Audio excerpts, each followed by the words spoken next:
Oui, je sais, j'ai toujours le café dans les mains. Mais vous aussi, non? Allez, bonsoir à tous. Encore merci de m'accueillir dans votre petit groupe. Et alors, on est toujours en train de réfléchir sur nos tentations avec cette série de prédications qui s'appelle L'étude secours. Cette semaine est Vivre par l'Esprit. La semaine dernière, je ne sais pas si vous vous souvenez, nous avons parlé de résister à la tentation. On a parlé de ce processus qu'utilise la tentation pour nous conduire au péché.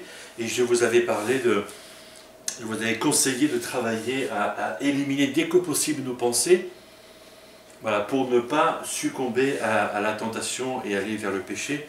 J'espère que ces conseils vous sont utiles et pratiques pour votre vie. Notre texte de base est toujours 1 Corinthiens chapitre 10. Les tentations que vous avez connues ont toutes été de celles qui se présentent normalement aux hommes. Dieu est fidèle à ses promesses et il ne permettra pas que vous soyez tentés au-delà de vos forces, mais au moment où surviendra la tentation, il vous donnera la force de la supporter et aussi, ainsi, le moyen d'en sortir. Dans ma prédication de dimanche, j'ai livré aussi deux idées fortes. La première, c'est celle-ci. C'est d'arrêter de se concentrer sur les mauvaises choses et se concentrer sur les bonnes choses. Je m'explique. Quelquefois, surtout, ça concerne ces tentations récurrentes qui sont là trop souvent. Et on dit, je ne veux plus penser à... par exemple, au fait que je suis dépensier, par exemple. Voilà, je dépense trop, je ne veux plus dépenser, je ne veux plus dépenser. Non, je ne veux pas aller dans ce magasin, non, je ne veux pas aller dans ce magasin, non, je ne veux pas dépenser, non, je ne veux pas dépenser, non, je... Et finalement, au lieu de ne plus y penser, j'y pense, mais de manière négative. Vous voyez, mais j'y pense, et ça tourne, et ça tourne, et ça tourne, et ça tourne. Finalement, ça me mène à penser à ça. Et vous voyez, c'est le phénomène contraire en fait. C'est-à-dire que je suis en train de tourner et je suis en train d'imaginer que je ne pense pas à ça. Mais je suis dans ce processus-là et je suis en train de me justifier et je suis en train... vous voyez le truc? C'est très très très nocif. Voilà. Donc arrêtez de se concentrer sur ces mauvaises choses. Mais le problème, c'est qu'on a besoin de les remplacer par autre chose. Alors, il y a un texte... de Galates chapitre 16 qui dit laissez le Saint-Esprit diriger votre vie et vous n'obéirez pas aux désirs qui animent l'homme livré, etc. Autrement dit, l'idée ici c'est de laisser le Saint-Esprit devenir le chef de notre vie, le patron, le boss, on peut appeler ça comme on veut, bref, le Seigneur quoi. Le Seigneur c'est ça. Seigneur, le roi, c'est ça. Laisser le Saint-Esprit devenir le chef de ta vie. C'est pas aussi simple que ça en fait. C'est pas toujours simple.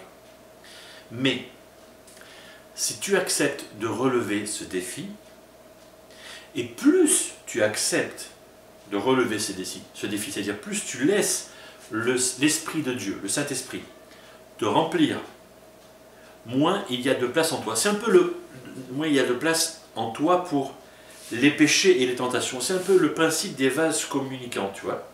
C'est-à-dire que plus tu vas penser à ta tentation, voilà, la tentation prend tout l'espace, tu vois.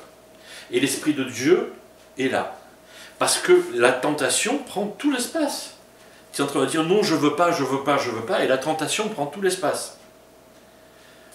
Mais plus tu penses au Saint-Esprit, et plus la tentation diminue, tu vois. Et plus tu penses au Saint-Esprit, et plus la tentation diminue, et l'Esprit de Dieu, tu vois, c'est le principe des vases communicants. Et Dieu veut prendre toute la place. Voilà, le truc c'est ça. Et la deuxième idée forte que j'ai développée dimanche, c'est que ce que tu nourris grandit. Et ce que tu affames meurt de faim. Et j'ai pris l'exemple de la plante. Une plante que tu reçois. Alors si tu aimes les plantes, tu vas la changer de pot, tu vas l'orienter dans ta maison, la lumière qu'il faut, pas trop de soleil, beaucoup de soleil, enfin je ne sais pas trop, avec un peu de terreau, avec ceci, cela, bref, c'est bien. Mais plus tu vas la nourrir, et plus elle va se développer. Si tu la nourris pas, elle va mourir. C'est la même chose. On fait la même chose avec nos mauvais penchants, nos mauvais désirs. Plus on va les alimenter, et plus ils vont devenir forts, tu vois, et prendre la place, quoi. Et c'est la même chose avec Dieu. Plus on va nourrir notre faim de Dieu, et plus Dieu va prendre de la place dans ta vie. C'est exactement ça. Plus tu vas lire la Bible, plus tu vas prier, plus tu vas parler de Dieu, plus tu vas réfléchir sur Dieu, et plus Dieu va devenir solide dans ta vie. Ce que tu nourris grandit, et ce que tu as faim meurt de faim. C'est assez simple en fait. Voilà. Alors voilà des questions en plus que je vous soumets. C'est qu'est-ce que tu nourris en ce moment dans ta vie personnelle. Et aussi, qu'est-ce que tu as faim? C'est-à-dire, qu'est-ce que tu ne nourris pas ou pas assez? Est-ce que tu te nourris assez de Dieu? Est-ce que tu te nourris assez de l'Esprit de Dieu?